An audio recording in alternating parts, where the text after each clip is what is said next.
Ambassador Fabian, both the Republican and Democratic parties have had their conventions, and both have officially nominated their respective presidential and vice presidential candidates.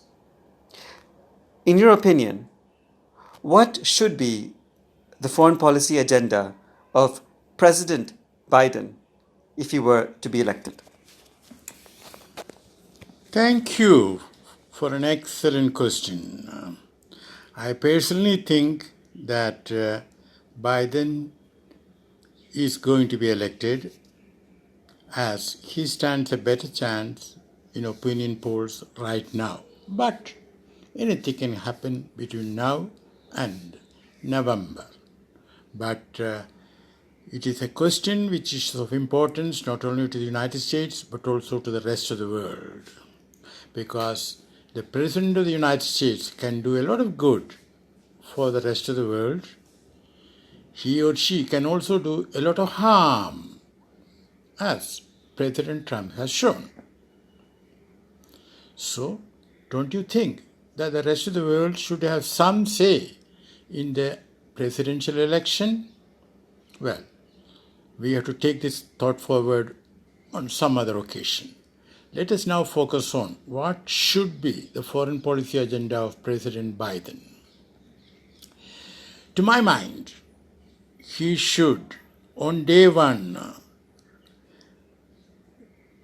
announce that America is resuming its participation in the Iran nuclear deal, because this will convey that United States believes in a rule-based world order, a world where treaties and agreements signed are respected. And it will also change the geopolitics of West Asia in a big way and for the better. Second, Biden should announce that America would immediately pay the dues to the WHO. Trump went about it in a very bizarre way. Of course, the WHO needs correction, but that doesn't mean you should stop paying your dues. And America should, under Biden, resume the leadership in such matters. Next,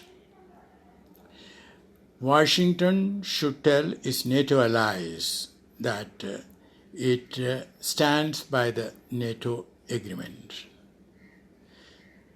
that America has no intention of intimidating or humiliating fellow NATO members.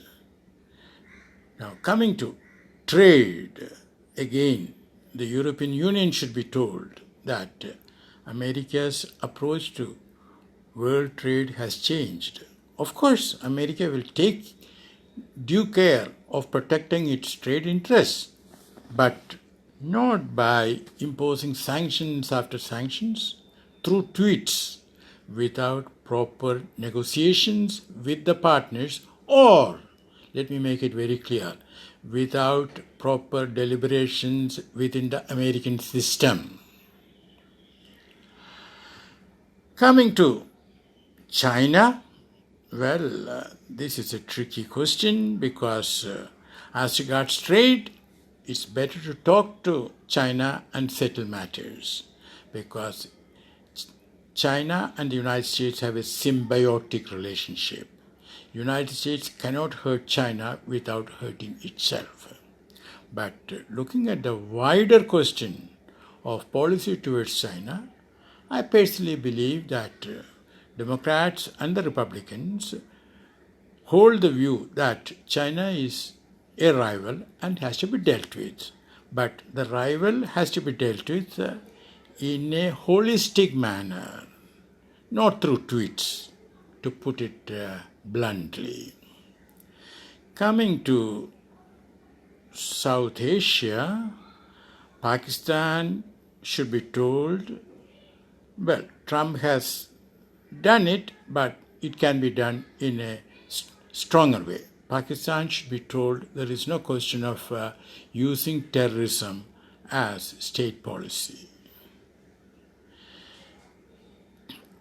Coming to India, well, President Biden can open a new chapter of closer cooperation with India. Trump has been basically interested in selling more weapons to India and in tightening the military, I wouldn't call it an alliance, but military arrangements between the two countries. But Indo-US relations are much wider, much bigger than selling arms or, as Trump has done, putting sanctions on India, whether because of that motorcycle, Harley Davidson, and Biden should restore India's GSP concessions. What is required is a many splendid cooperation between the two largest democracies in the world. So, to my mind, let me mention Russia. Trump had a problem with Russia because he seems to be beholden to Putin for some reason or other, or he seems to be scared of him. Now, Biden will not have that problem. He should reset relations with Russia, resume negotiations for, disarmament and non-armament, START Plus and INF, non-militarization of outer space and all that. So Biden has a lot to do. Thank you so much for listening to me.